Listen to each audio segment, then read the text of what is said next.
growth and strategy architect at Remote Pass. He's also worked at Meta School as a growth consultant. He's also worked at Daraz as a global strategy manager, value chain consultant, and many more. So now I'll hand over the mic to Mr. Ali Hassan so that he can conduct the session. Thank you. Thank you so much, Yusra, and thank you everyone for attending. I was just checking to see we have around 29 people on chat. I think that's amazing. Like I was telling Yusra before this call, I was like, look, in my time, it used to take a lot of effort to get people inside a call, and that too virtually. But I think after COVID, I think we have a better sort of trust for virtual calls. I wish we could meet in lumps. I've been wanting to come back to the campus, but I think this is the next best thing. I thank you so much for your time. I know you guys are on break, and I don't intend to take too much of your time, and I'll try to make this valuable for you. As Yusra said, my name is Ali. I graduated from LUMS in 2017, so it's been a while. I graduated in economics, and right after economics, I basically tried to jump around in different sort of industries and sort of organizations to try out my hand at trying to set up some sort of career that's worth investing time in. And today, what I wanted to do was basically talk about something that I feel, through looking back and reflecting on my time in LUMS, I wish someone talked to me about. And that's basically based on, if you were to go back and tell your younger self in university, how do you actually create impact when you're going into an organization? Most of you are probably juniors, seniors, and maybe even younger than that. And you'll be starting off your careers very soon, and you'll be doing it with zero experience. The real question is, with zero experience and pretty much spending most of your time in front of instructors or with other sort of university students, how do you start from scratch and try to create impact with zero experience? So I intend to use this sort of session in two ways. One will be a set of advice, which might get boring as well, but I'll try to keep it entertaining for you guys. And then second will be a bit more of activity based, right? So the idea is to try to get you a bit more engaged. I don't want you to just sit around behind a laptop screen and hearing a person just speak. So I will also be asking you to chime in. And if you're not willing to speak on mic, I'm very happy to have you put your thoughts on chat, and I'll be trying to review them as much as I can. So just to begin with, let me just set up my sort of deck here so that we can have a bit more structure in this conversation, and then we could take it from there. Just give me a second.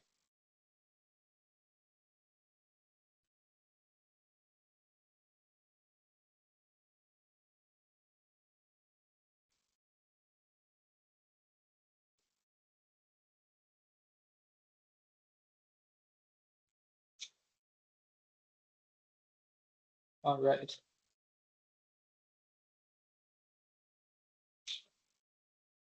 All right, so can you guys see my screen? If you can, just let me know on the chat. Thumbs up if you can see the screen, or any emoji for that matter. All right, yes, we're seeing a lot of thumbs up coming. Good stuff. All right, so yeah, like I was saying, I basically want to have a session and talk about how we can stand out with zero experience anywhere. And before we do that, I think it's very important to know who you guys are, right? And I think before we jump into talking about what we can do for the future, we should know what we are now. So I want you to come up with a bit of a creative way to introduce yourself. And I've kind of done it here. The way I want to do this is basically, I want you on chat to write down your name, your major, your dream job title, and the course you wish LUMS offered. I've given you an example here. If I was doing this back in the days, I would have written Ali Hassan, Econ. I want to be a CEO for Paid Sauna, which is basically a company I'm setting up. So those of you who don't want a job, and I know there are a lot of you out there who don't want a job, which is fine. You can write your company's name. And then how to stand out anywhere with zero experience would have been a course that I would love to have in LUMS, which is why I'm doing it here. So take like a minute, think about it, put it on chat, and if I hear any cool sort of courses, I'd love to discuss it with you further. So let's just take a bit and just add it to the chat.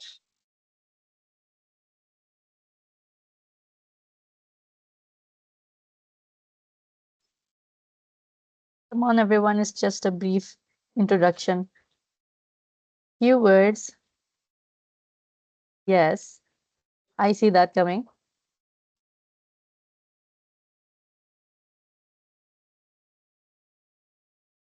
Who's going to introduce themselves first?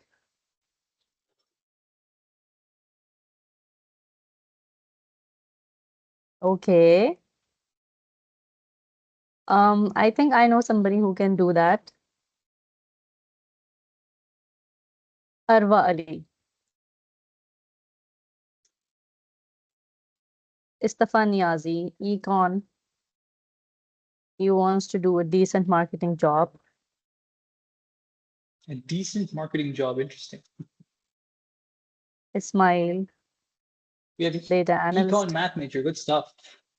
You guys are very limited. I hire a lot of econ math people.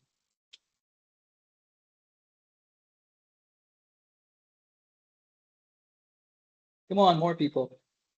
I'm sure the first three questions are the easiest ones. It's just the fourth one, which is a bit.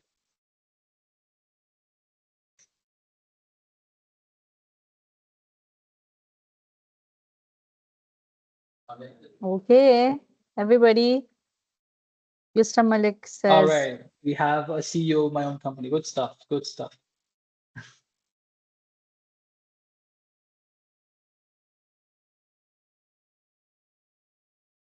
yes, please. The rest of the 20, 24, 25 people, Wania, Arshad, good.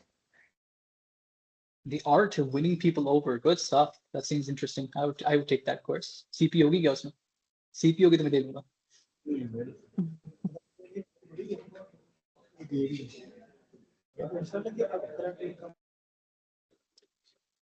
How to manage a call center in Pakistan. Very interesting. Okay.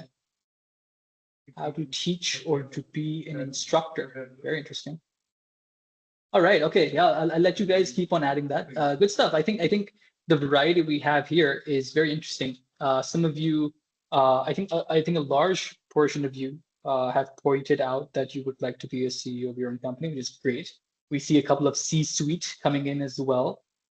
Some people, however, are thinking about just starting out. So decent job, CEO of my own company, consultancy advice, good stuff. Yeah. So what I get from this is okay, great. So these people already have an idea of maybe something that they want to grow.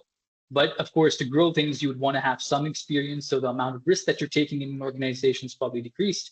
And then, of course, a lot of you are MGS, CS, IT, Pol Sci Econ.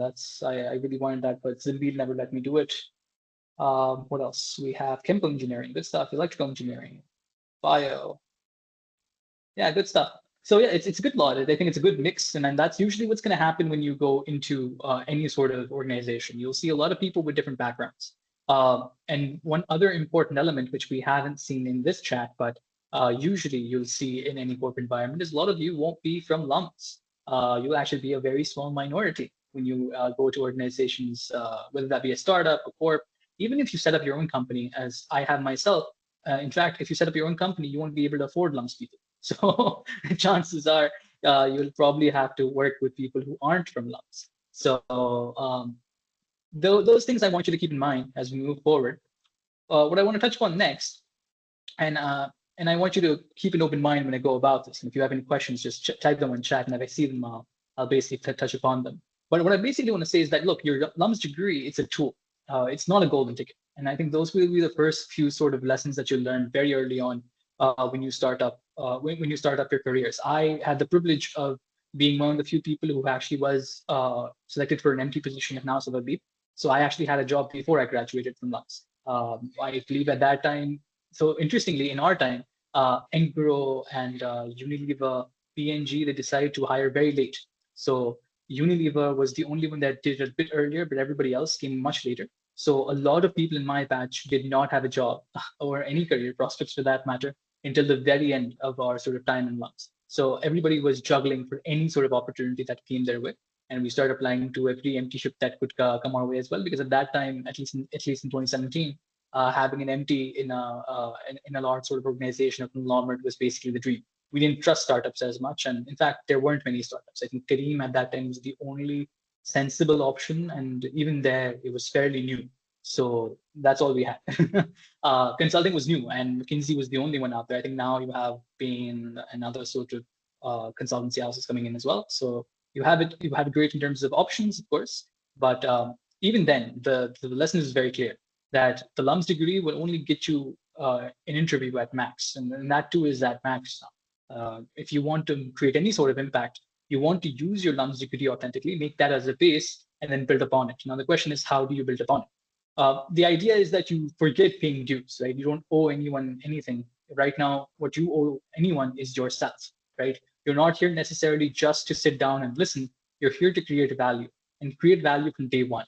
And that's pretty much what I'm going to show you today. That even if you're coming into any sort of organization or anything that you're starting with zero experience, there is every chance out there for you to create value for yourself and the people around you. And that's pretty much what this talk is going to be all about. If you don't have any experience, the good thing is that you don't have outdated thinking either. What you'll see in most startups, organizations, corporations, and I've had the privilege of working with one of the best in Pakistan, is a lot of the things that they do with the assumption that it's working, so let's not fix it. And even if they want to fix it, then they want to fix some small things to it, not necessarily have a new way of thinking in the first place.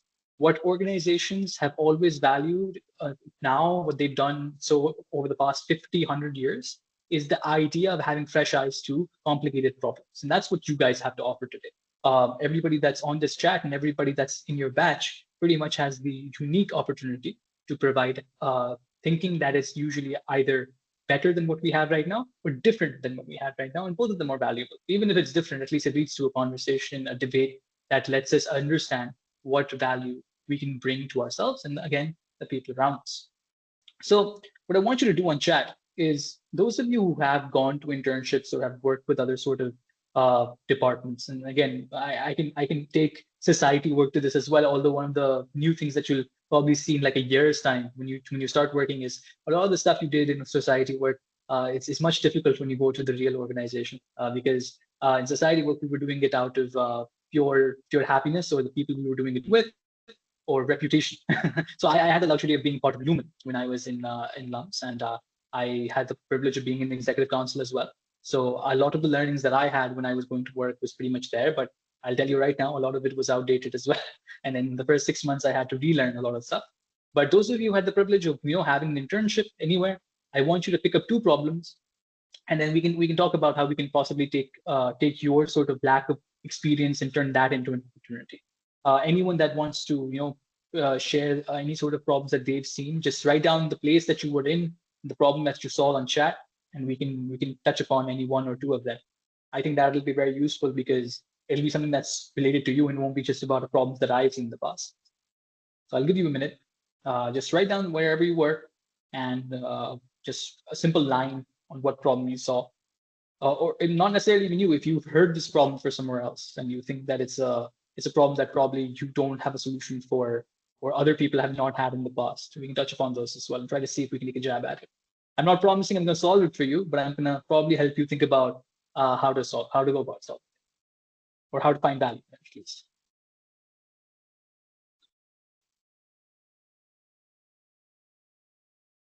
Doesn't have to be true. You can choose one as well, as long as it's a viable problem. Anyone that wants to put it in chat, I'll give you guys a minute. I'm sure there must have been something.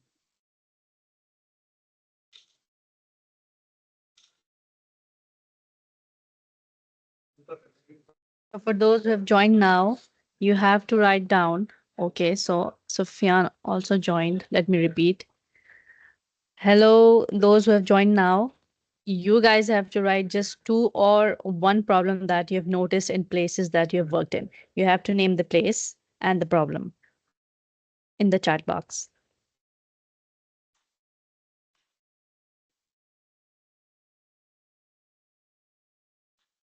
Come on, everyone.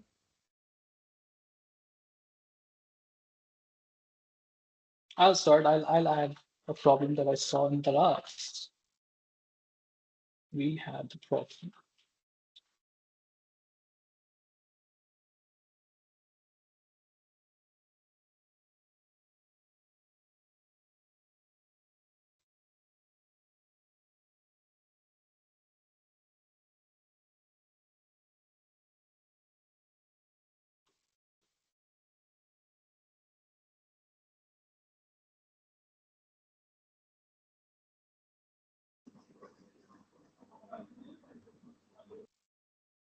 I'll wait for you guys, but let's talk about the problem that I just talked about. Uh, very, very high turnover rate in call centers. Okay. Systems limited, organizational hierarchy in organizations. All right. Interestingly, we all three of us picked HR problems. Good stuff. I'll I'll give you another 10 seconds. All right. Mentorship and guidance. Internships feel very temporary. High attrition, another HR problem. All five HR problems. Good stuff. And people say HR isn't important. So I think the first five problems we saw were all HR problems. They're actually the last people to get hired, unfortunately, and the first people to get fired, unfortunately. Yet they are the most important department because those were the ones with the most problems. But no, let's take a touch upon something. So let's talk about attrition, for instance. And I think it is a true. I agree with you. I think it's a big sort of problem. It's the same sort of problem that I saw in Daraz as well, especially with younger people. People who are between the ages of 22 to let's say 30, 33, 34, and this way I can be young as well. So the problem that at least I've seen in this situation is people come in with a lot of ambition, a lot of thought processes, and they go through a series of interviews. And in the end of the day, once they get the job, a lot of these times they don't have a certain sort of mentorship or a clear guidance in terms of what they can do with their careers, who they report to, or how they can bring value. And that's essentially why I even touched upon the issue of thinking about opportunities. Because if you're a person with zero experience, then these problems are not very far from you, because the chances are the people who are having these problems are probably 1 or 2 years ahead of you in their sort of career as well. And that's basically the primary sort of thought process that you should keep in mind. The experience that you bring into this, or rather not experience, but a new mindset, is how can you basically create this into a priority, right? And talk about the idea of maybe either how a new sort of workforce, a younger sort of workforce brings value to an organization, and how it looks bad for next sort of recruitment processes. And that's exactly the sort of problem we had in Daraz as well. We broke it down into three major issues. First one was, why is attrition a problem? The idea of attrition being a problem is because we want to be able to not just have good talent continuously, because good talent eventually leads to good ideas in the company, which creates value. But secondly, we also want to make sure that the pool of talent that we have consistently year on year also increases. I was part of the growth marketing team over there, and we hire a lot of new people from different sort of universities, IBA, LUMS, a couple of people from GK as well. And we saw the same problem. And I think the reasoning behind that is because we weren't very well attuned to what these people respond to. But you being new sort of grads would probably have a better understanding of where priorities lie, and you see it right there and then you have an opportunity to create value even with having zero experience in the workplace. So I would say a lot of people who are starting out in their careers, the biggest impact you can bring is to HR, because you're the ones who are probably facing those problems, and be very open about trying to solve these problems for not yourself, but go in there and create a conversation about how you can solve a general problem and align them to business objectives, because it is a business objective to continuously have good talent, which can bring good value for the people working there. So good stuff. I think a lot of the points that you made was in regards to, again, attrition, recruitment, mentorship, which again I think is why Yusra and the team and Plums is focusing so much on mentorship as well. So I congratulate you on trying to touch on this problem. So I want to talk about, however, another sort of element that is often very important to create value very early on in your sort of career, even when you're coming in with zero experience, and that's called the skills inventory, right? And it basically comes down to three important things that all of you should be investing in. The first one is what you know, right? And that's pretty much coming from two things. They can either be coming from your degree, which you're almost done with, and the second thing is a set of skills that you will develop either on the job or off the job. And ideally, if you can do both, then that's even better. But what you know will be a big sort of part of your skills inventory. But the two other things that often a lot of people forget is who you know. And that's where networking really comes into place. And we'll talk about networking very quickly once we go deeper into this conversation.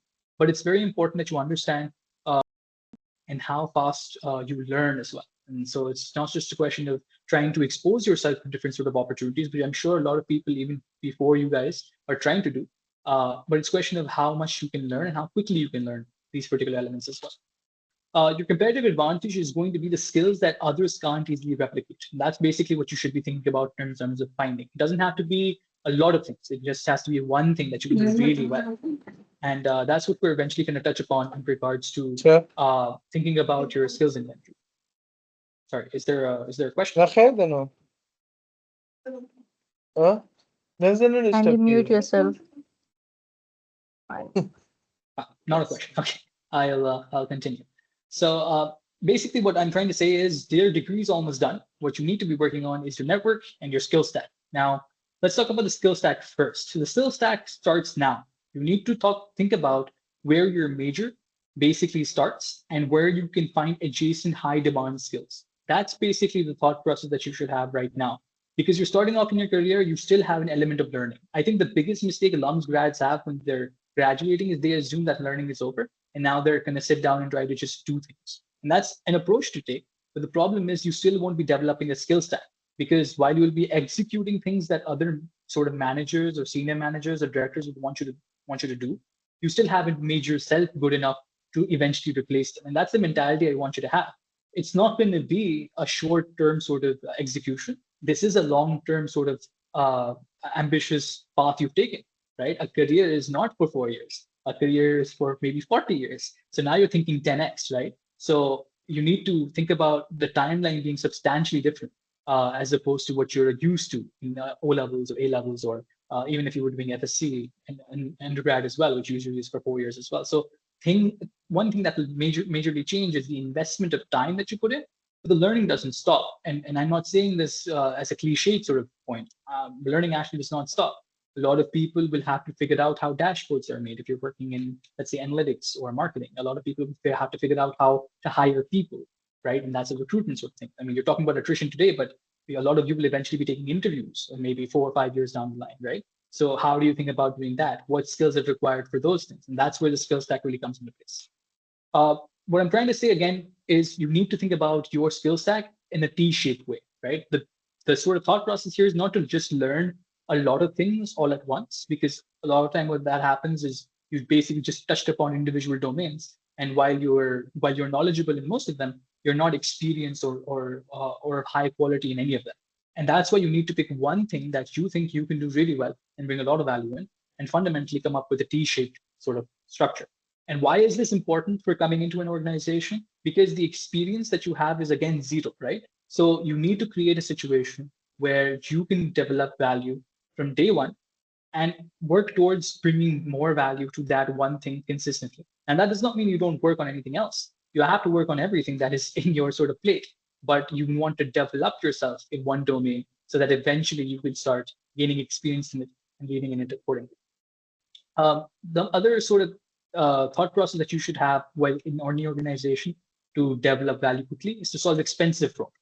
Because in the end of the day, if you're working in a startup, if you're working in a corp, then chances are that they're probably looking into problems from a profit and loss perspective, right? So some problems are not given that much importance because they're probably not as expensive.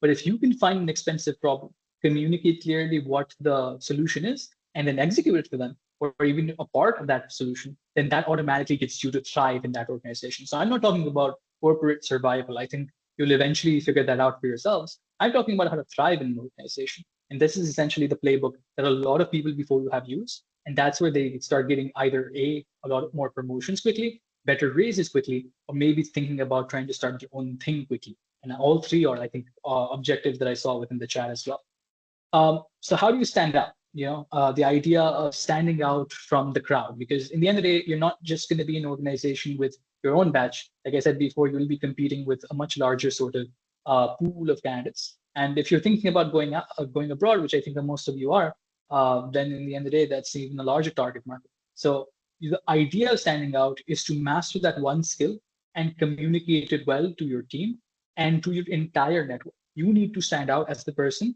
who is the go-to guy for that one thing. And we'll talk more about this, but I want you to keep this in mind that if you want to generate value in an organization with zero experience, you need to find that one thing that you can gain experience in and get quick wins out of. And that's basically what I'm trying to drive home in this thought process. Uh, and again, the other thing behind portfolio isn't your past work, it's the problems you're equipped to solve. Because what you know to organizations is very limited. They don't really care after some point.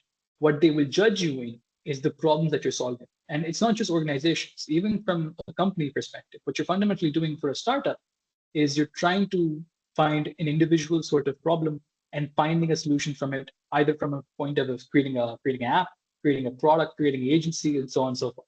So it's all about trying to figure out problems, align yourself to solutions, and then finding out the skills you need to solve those problems. And if you can have that trajectory, then within that short period of time, you'll see value generate for yourselves and to others fairly swiftly. So I want to do something very quickly. One thing that I want you to understand is within an organization, there are a number of departments. So I'll basically give out a department and you tell me which major is aligned to them the most. So I'll do an easy one first. You can just write your answers on chat. What do you think marketing is aligned with most from a major perspective? And you can just use majors and lines. Don't necessarily have to make this a general thing. If we were in marketing, which one is most relevant to them? Someone has written NGS, NGS. Okay, fair enough. What about finance? Which department actually, which particular major does finance have most effect with? Okay, ACF, fair enough. Let's come up with a more complicated management. What major do you think a CEO is more tuned to? Who's actually in management? NGS, NGS, econ, any major. Yes. So a couple of people have got correct, any major. So when you say any major, there is no particular way that everyone can learn every major. So the thought process I'm trying to explain here is while certain departments are more attuned to certain majors, what they're not attuned to is getting you to management, right? Because in management, there is no one standard sort of structure. It requires a much larger sort of skills and it requires much more effort from a skill stack perspective. So again, bringing it back to the original point, your degree is your base. Who you know is your network. That's what's going to get you an idea in terms of how you can figure out problems quickly and learn from other people's experiences. And then the third part is your skill stack, the skill stack that you're going to develop based on the problems that you find out. As long as you have these three, you will be beyond that of the major. And that's why a department or position or company won't really matter. What will matter is your ability to solve problems, irrespective of you being in an MNC, a startup, or starting your own company one day or maybe tomorrow. Uh, the other thing I want you to talk about, though, is while these things are great to talk about, one thing that you need to understand is the important thing here is consistency. So while a lot of the work that you're talking about, or historically what we've done in LUMS is whenever there's finals week, we all cram in the library 1 week or 2 weeks before. It's not going to exactly work in NORD because in NORD, you need to show up every day and you to develop value on a consistent sort of level because consistency is what's going to get you to that eventual sort of goal. It's not going to be those one-off sprints that you're going to possibly show to a couple of people. And that's the other last part of this puzzle that you need to be aware of. The other thing I want to move on to is basically super communication. So learning skills is one thing, but to try to be able to communicate those problems and those solutions, that's going to be a major sort of skill change. And I think another thing that a lot of us can't learn in university is the idea of being a super communicator. So basically, what does that basically mean, right? So it's basically trying to understand the unsaid, reading between the lines, and then asking thoughtful questions from that. Now, the question is, why should we do that? The reason you should do this is because you need to understand that while an organization operates and has brought you into their operations, they won't necessarily think about your benefit until you bring benefit for them. It's a more one-on-one sort of consideration, right? So if you bring in one, then they're going to think about you as well. But to do that, you need to understand what their sort of pain points are or what they're trying to think about in terms of how to bring value for their customers or their stakeholders, right? So thinking about what is unsaid is going to be a major sort of skill set that you're going to have to develop.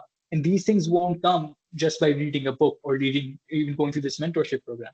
What's going to actually happen is once you actually start getting yourself out there and having those conversations with people. And once you start having those conversations, you need to start thinking about their perspectives, right? And how stronger and how to build a stronger connection. So having empathy is one thing, but having an understanding of where someone's coming from is another thing completely. And having that sort of mindset, it's going to drive your conversations and actually bring value for people around you as well. And more importantly, I think beyond anything is the question of having a habit of asking why. Now, we always ask why on a lot of things, but asking why actually, in my opinion, will make you the most important asset, especially in the first year or two of your organization. And let me explain to you why. So I'll give you a problem in front of you guys on the screen, and I want you to think like a possible, MD in an organization, right? And I want you to constantly ask why, and try to solve the problem and find a root cause of this problem, right? And you'll see why asking why is so important. And I usually suggest asking why 5 times, and you'll see why. So here's the problem. The initial problem statement in front of us is sales in an online retail store have been decreasing for the past 3 months. Now, who has a solution?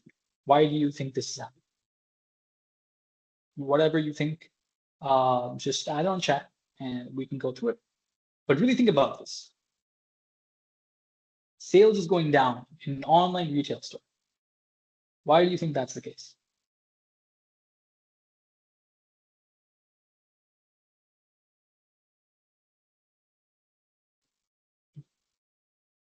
Repetition of ideas, poor website interface, season, more competitors, unmotivated sales team.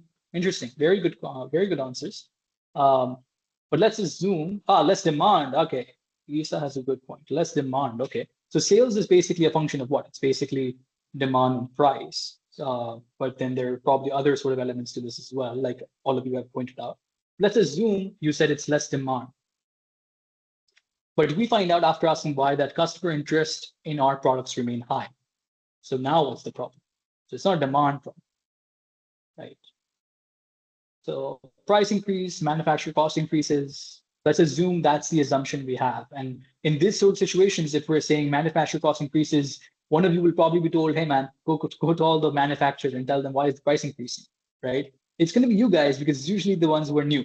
That's the sort of stuff that you're going to get initially. So write out this email, find out what's happening, and there will be this chaos. Someone's talking about poor quality. So this is another conversation with a vendor, right? And we're planning out our point of action now. But if we were to ask why, we'd find out that many popular items are frequently out of stock. So what do we do now? The demand is fine. The frequency of stock is always out of stock. So some of you are still correct. Some of you are saying, let's talk to the vendor who's giving us the stock, right? But is there any other solution to this? Poor quality, website supply chain mechanisms is weak. Okay. And why would, so Shoaib Salim is saying supply chain mechanisms is probably weak. But after asking another why, what we find out is the orders were not placed correctly, right? And if the orders are not placed correctly, then what do? So if the mechanism is not right, do we change the mechanism? So now there's a conversation about changing the software completely. We were using SAP, let's find out something else and spend the next 6 months training our team in terms of how to use that new sort of software, right? Too much intermediation. So a lot of people are saying you should do this and not that. So now we're telling them not to do this. But if we were to ask why, we'd find out the analysts have not been trained on the new system properly. So now it's no longer a question of the supply chain software, but an element of the mechanism, yes. And that's the analysts who've not been trained on supply chain on the new system properly. Why? Because they probably didn't have a mentorship program or an onboarding program. So what's the solution? The solution is there's no training department for new analysts. That means they're learning on the job. So now to solve the problem of sales by asking why 5 times now, we've seen that the real root cause is probably a lack of a training department. And that's what probably we should invest in, and we should see an increase in sales that way. So what I'm trying to bring home here is the element of asking why, because just because you've asked why once or twice will not necessarily solve the problem. In fact, it might create a situation where you're trying to solve the wrong problem. And that's why having a strong sort of communication structure is very important. Now, why am I telling you this? The reason I'm telling you this is because while you can't necessarily bring value to the problem solving element of things because we haven't done it as much, you can absolutely bring value to the communication of things because that's something that's much more quickly to understand, much more quickly to bring value. And that's why zero experience can actually bring you a much interesting perspective. The other sort of thought process I want you to think about is a lot of people within meetings get very bored and are not as effective. So one suggestion I often give to people is, look, I want you to speak in the middle. A lot of people will say speak in the last, and that's good advice. But it's the same advice we give to CEOs. So if you're speaking last and the CEO is speaking last and everybody wants to speak in last and no one's speaking. So the smart thing to do is to always speak in the middle.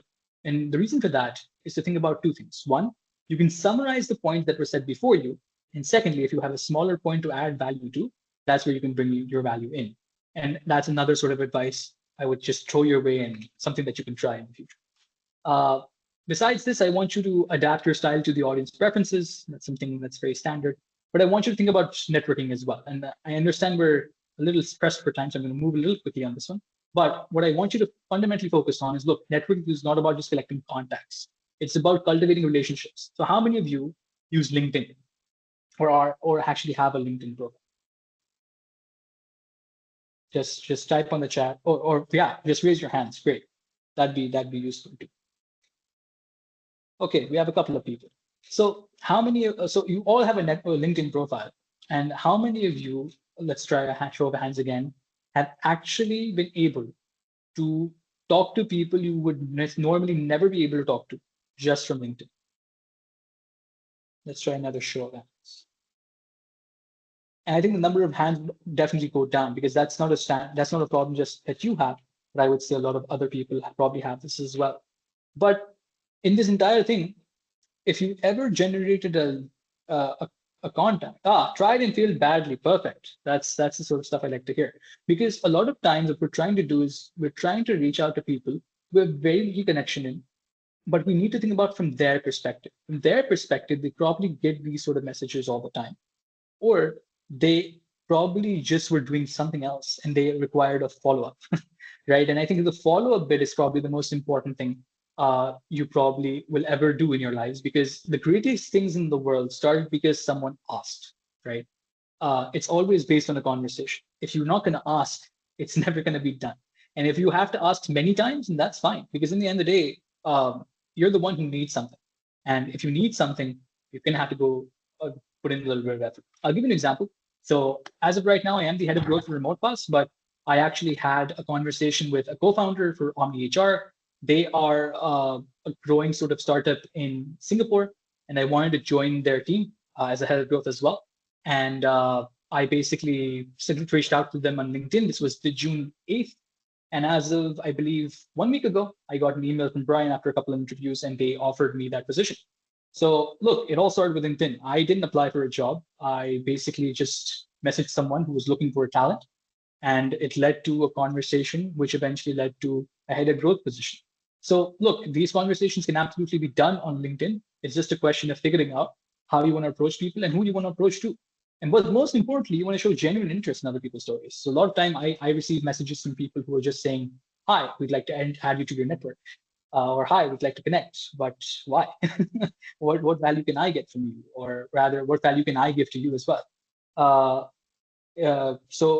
That's a good question, Suleiman, and I'll give you something even better. So I'm not going to tell you how I'm going to phrase it. I'll actually tell you what I want you to do. I want you to reach out to one LinkedIn alumni right now. Open up your phones. Use this template. You basically want to say, I'm at a networking event at LUMS and need to connect with an interesting alumni. Your experience in person's current employer sounds super interesting. Mind if we connect? And that's all you do. Do that today, and or rather do it for like 2 or 3 other people and see if that works. Because one of the fundamental ways that you should reach out to people, at least LUMS alumni, is that's the easiest one to be to. But a lot of people can't even do that because they do it the same way that they do everybody. And that's, oh, we'd like to add you to your network. Or not. Some people don't even send a message. And that's even worse. So think about a small message. Don't have to say, how are you doing? Or we saw this, because everybody knows, no, you don't care. And they don't care either. What they care about is what you can possibly bring or why you're reaching out in the first place. And maybe you can come up with that sort of solution. The last thing I want to, there are 2 things I want to talk about. The first thing is mastering your first 90 days. So now that we touched upon networking, I want to talk about thinking about your first sort of, let's assume you all get jobs or you all start something new. The thing I want you to think about is what will happen in the first 90 days. Now, there will be some job descriptions that probably talk about the 30, 60, 90-day plan. I'm not talking about that. I'm talking about you. So what do you want to do in the first 30 days that actually will help you build that sort of value that we talked about? And in the first 30 days, what I always suggest is to learn the business. And when I say learn the business, you need to figure out 2 things. One, where is the money made? Second, who makes it? And that's where the second part comes in. Map the key stakeholders and then understand their goals. So as long as you know where the money is made, who's making that money, and what their goals are, your first 30 days are very valuable because that only allows you to understand how then you can take care of your next 30 days, which is identify and achieve quick wins. So if you can understand those quick wins for those individual people, even if they're small wins, right? You've automatically showed and told them, hey, I exist and I would love to help out wherever I can. And that's pretty much what you should do in the first 60 days. This works beautifully in corporations, works even well for startups. I've done it for both, and I can guarantee this is basically the thought process you should have. Um, and then after that, once you've done this bit, you want to take ownership of a project. So now that you've helped in small, quick wins, you want to think about larger sort of projects, right? You want to think about how you want to present insights and how you want to set ambitious future goals. And as long as you can do that in your first 90 days, you've automatically set yourself up for a strong sort of foundation, and then continue to find the same similar sort of projects that you can then become a specialist in. And that's why we say an MT moves to a specialist, which then moves to a manager. It's not just fun and games, it's not just random titles we throw. We say it because that is literally the process we expect people to follow. And then, of course, on top of this, I think the most important thing that you want to do is volunteer for things that you probably don't have responsibility for, right?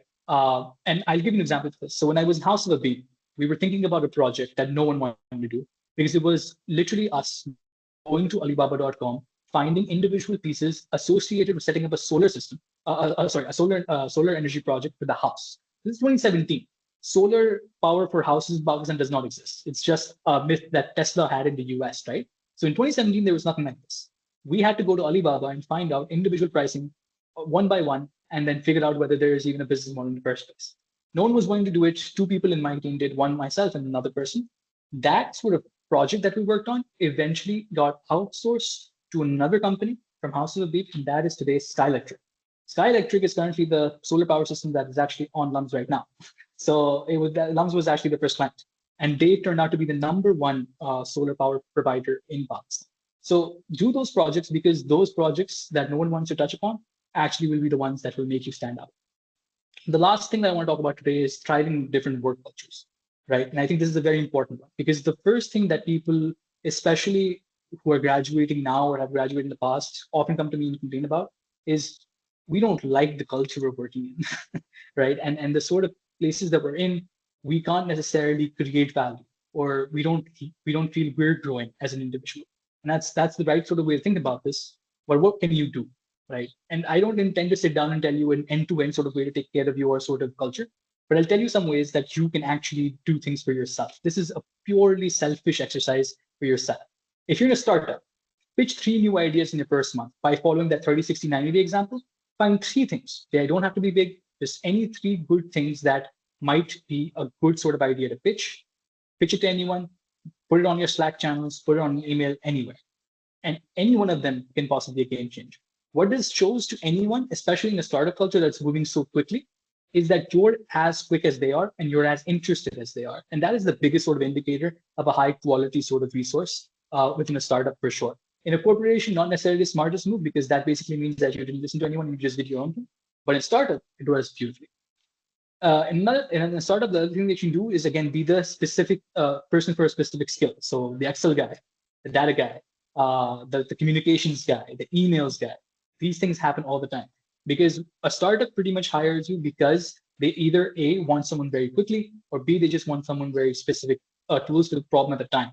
So utilize that, become the person that they want, and of course, add your sort of skill stack like we discussed before. But as long as you're doing that for one particular thing and you're extremely good at it, either you can become someone bigger in that startup or go to another startup and provide those services the same way, or do what the kids these days are doing now and just create your own sort of company and provide that as a freelance and get 10x more. In a corporate environment, things become a little different. So now what you want to do is map out the decision makers. And then you want to think about how you want to connect with them. And then, of course, find the super connectors. Because within a corporation, you don't necessarily always have the same sort of people who are necessarily doing the powerful stuff. But you want to find the people who are changing things in the organization, and you want to attach yourselves to them. Those are the mentors you want to look for. And the mentor is not obligated to do anything for you. You need to do something for the mentor first, right? Add value first, and then they'll take care of you. That's how the corporate environment works. Now, I understand a lot of people here might not be very happy with that sort of culture, and that's why a lot of people move on to startups. But that's a decision that you need to make for yourselves, right? In corporations, another thing that I think will do really well for you guys is to document your achievements. People in corporations have very little memories, right? So they love the idea of having a win list and talk about these in your weekly performance reviews. They will come up because HR will ask them, your boss will ask them, your boss's boss will ask them. If you start doing it, everybody will start doing it. And that's another sort of suggestion that I would say has worked pretty well for me in the past and other of my friends as well who are now in head of department positions. So if you start doing it, they'll be very receptive to it. Those of you who are entrepreneurs and want to start your own thing, I think the biggest thing that you can do for yourself is to think about what real problem exists in your lives today and start solving those, right? And again, it all starts from being very open to the idea that this will be a learning experience. And you can possibly do this as a side project or a full-time project. That completely depends on you. But from a culture perspective, keep the culture based on the problems. And as long as you have a problem-solving mindset, you'll be able to have a healthy culture. Because that sort of mindset will give you charisma, which will bring in more people into your startup or your site gig. And secondly, it'll impress clients as well because they will understand that you're the go-to person for problem solving. Uh, Another thing, this is more a general sort of suggestion that I give to all of my sort of younger mentees. I will say arrive 10 minutes early to any meeting, whether that's virtual or not. You'll be surprised that in those 10 minutes, you'll be able to have some interesting small talk, especially with someone who's probably either A, disgruntled, stuck in a problem, or B, who's extremely happy, because those are the ones who will talk most. If they're in a normal situation, they won't talk. But if in these two ending points, that's when they'll talk to you, and that's where you can probably find value and offer a solution, or maybe just offer open ears. Another thing that you should think about is managing up. So you will obviously be managed by a lot of managers out there, but one thing that you can do is summarizing achievements, challenges, and next steps to your boss in the form of an email, right? And I think that also shows you as a sort of person who is, again, active in sort of understanding where your problems lie, where your weaknesses lie, but also how those weaknesses and problems are affecting the department or the company or whatever. The last thing I will talk about is the humility advantage. And most of us will probably be going to corporations, which again will not be necessarily remotely associated to them. So you won't be in the coke of the rest of your lives. So what you want to do there is you want to be very clear that you will make mistakes. You want to be able to follow up with an email. You can't have that sort of mindset, oh, I'm from Blums and I'm not going to make this mistake ever again. You should be very clear that if I'm doing something, it's for a reason. No, all of us have an opportunity, have an ability to make a mistake. We want to be able to own up to them and then learn from them. I will say all of you should keep a failure resume so that along with your normal resume, basically just map out all the mistakes that you've done in the past. This is mine. I wanted to be the president for Lumen. I wasn't. I wanted to get into BAT right after my internship. I didn't. I lost out my promotion for head of growth. I could have focused more on projects, and I didn't get into Fuqua Business School. I could have focused on my GMAT. This is a part of my failure resume, and I would say the majority of you should make the same because this is more of two things. One, it gives you some sort of understanding of where you've come from, what challenges you've gone to, and how life is not that bad right now. It could have been worse. And secondly, it gives you an opportunity to learn from your mistakes as well. And I would say ask for feedback every Friday from not just your boss, but from your colleagues. It will be very useful. And if you have a disagreement with someone, that's great. Have a debate, but fully support final decisions because in the end of the day, you're still learning. And until it's your own company, I would say you want to be able to be a team player. And as long as you're doing that, that's great. Focus on your learning. And of course, the final lesson with your zero experience, while it is your superpower, you want to question the status quo. You want to change things. You want to bring value to people, but do it respectfully. And I have homework for you because this is, in the end of the day, some stuff that you can think about. I want you to think about what you want to do in 2 years. I want you to think about two people on LinkedIn who you would want to ask for a favor from in 2 years to achieve those things. And I want you to reach out to them today. Because if you reach out to them today, and you create that network today, in 2 years, when you need them, they'll be easily available. Rather than 2 years from now, when you'll be like, oh, great, I could have reached out to this person. I could have had that relationship with them. But now you won't have that option then. So I want you to reach out to those two people today. And if you ever need to reach out to me, and I'm always open on LinkedIn as well. But besides that, thank you so much for your time. Be genuine, stay real. Thank you so much. And I'm open to any questions as well. Thank you so much, Ali. Is there any questions you can ask before we end the session? Question, yes. Ahmed wants to ask a question. Yes, Ahmed. Okay, anyone else? Okay, I think you pretty much explained everything. Aisha Nadeem has a question. Yes, Aisha. Hi. So I just have one question. While I know that this presentation was for people who have zero experience, I do have some experience and I am currently working. I'm pursuing my master's at LUMS. Um, One thing that I find is that when you're working in a corporate environment, all of these things are for your own learning and how you are in the company. These are all really great to have. But how do you make sure that you don't essentially turn into a doormat or you don't turn into someone who's being exploited in this sort of an environment? Because it is cutthroat and there is a way that the Pakistani corporate culture works. So you also have to staying within that. So do you have any advice for that as well, for people who are starting out and people who are already in it? Yeah, I think that's a great question. I would say I've seen very similar situations in my time in corporations as well. Although I would say a majority of my time has been in startups, but I've had my fair share of corporate time as well. I would say trying to set up two things is very important. One is setting up a sort of clarity within your own sort of manager and your manager's manager to have that sort of relationship first. Because if you're not going to have that relationship where you're trying to create value for their lives, and not just within the corporate, but generally, if you're not going to have that sort of what do you call mentor menteeship relationship, or maybe a relationship where you're trying to well, first and foremost think about how your existence can improve their lives, they're not necessarily going to vouch for you. The doormat thing actually usually happens is when we're focused on the idea that our work speaks for itself. I'm of the sort of person who necessarily does not believe that. Your work needs to be there, but you need to be able to communicate it.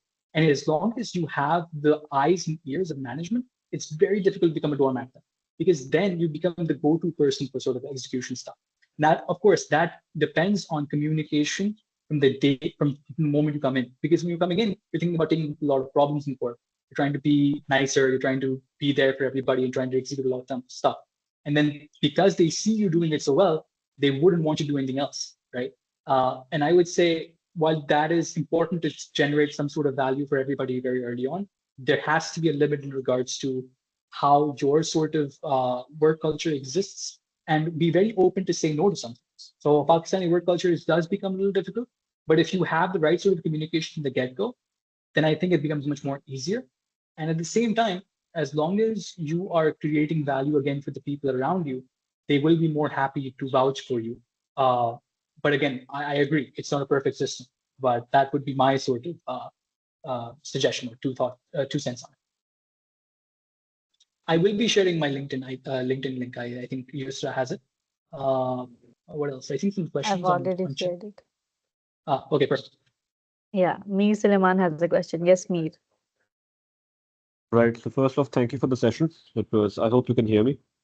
And Yes, so my question is basically pertaining to assertive communication and various forms of communication within organizations. So we talk about pitching ourselves and we talk about being and how we can add value to mentors before they help us because they're not obligated to. But then at times, whether you're doing a business or whether you're in a corporate setup, you will be having difficult conversations. You'll have to have difficult absolutely. conversations, whether it's about your career, whether you made a mistake, whether it's about your teammates' performance, whatever, or whether other stakeholders were not happy, customers who aren't happy, right? Those Absolutely. conversations do have the potential to get heated for the most part. Now, Yes. Yes. how so I think that's one thing that we're not taught at university, how to handle assertive communication and handle stressful situations. So what would you have to say on that? So I agree, man. I mean, at least when I was in LUMS, a lot of the courses that I had, especially in SDSB, they were more quant, structures or concepts, and they were useful. They help you think. But you're absolutely right. Having tough conversations, especially with customers, people think the conversations with your manager stuff. Try being in a call center and handle disgruntled employee. In fact, my first job right after my AMT program was actually in Motive, Keep Trucking, which is a San Francisco-based startup. And one rule that they had was no matter who you are, and I went in as an analyst, no matter who you are, you have to take customer success calls for 2 weeks. And that was the most difficult part. I would say for any conversation that gets heated, One thing you cannot do is get heated yourself. That's the first one. And that's one of the first rules that you learn in a good sort of customer success department. I've done those trainings. So the first thing we teach them is, look, don't get heated yourself, because the moment you do it, you bring in your ego and it's going to go southwards very quickly. Abuse, don't accept. But if someone's heated and they want to rant, let them rant. The second thing is you want to have a solutions mindset to begin with, right? So even if a mistake's been done, or a limitation has happened, or some sort of lapse of judgment has happened, you want to have a solutions mindset and try to find middle ground wherever possible. As long as those two things are happening, you still are coming in as a stakeholder to their sort of problem, rather than being a blocker to their sort of daily lives. As long as you can portray that, especially to customers, that's, I think, a better sort of way to have those tough conversations. On a conversation from a management perspective, I touched upon this in my slides as well. If there is a failure from your side, especially if you're early on in your career, accept it and simply say, look, it is a mistake from my end. I am here to learn, and I will try to make this better. The moment that happens, send an email to your manager and say, look, this is what happened. I am sorry. This is what I think I can do moving forward. Do you think this works? And if they respond to yes, then remember that as a lesson. And if that opportunity ever happens again, which chances are it will, then at that point, and if you do something that they suggested, bring that up again. Like, look, I did this 6 months ago and it didn't work, but this time I did what you said and it worked. So automatically now they feel like they trained you, because in the end of the day, they want to do the same thing, especially within a startup. I would say that while they would love to train people around them, they just don't have the time. And if they still did it while working, they consider that a success for themselves. And they know that you're willing to listen to their sort of critique and apply it. So everybody wants to listen. Everybody will act like they're listening, but very few people will actually act upon it. And I think the people that at least I promoted over the past couple of years, they've usually been people who've understood critique and then applied it to themselves. But you're right. I mean, these tough conversations, there's no standard playbook. I've read a couple of books on this, but I'll be honest, you will only get this after experience. I'm still learning myself. Thank you. Is there any other But no, question before? Yes, please, Ali. No, sorry. I was going to say the same thing. If you have any questions beyond this, and you think that right now is probably not the best time, my LinkedIn is shared. I'm fairly active on it, and this was a suggestion that my wife gave me. So I'm going to be a bit more active now on LinkedIn. And if you have any sort of questions, let me know. I can always answer them on DM. And you can probably try that template that I talked about with me as well, and I'll try to see if I want to respond to you guys or not. Right.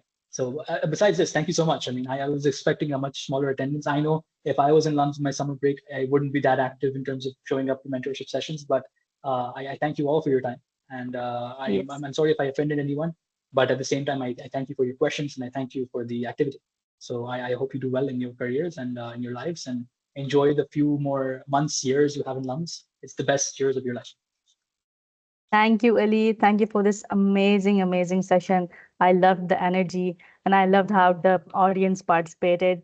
Thank you so much. It was truly amazing. Thank you so much for your presence. Please stay tuned for the upcoming mentorship sessions. Goodbye. Allah Hafiz. All right. Take care so much. Thank you, sir. Allah. Hafiz.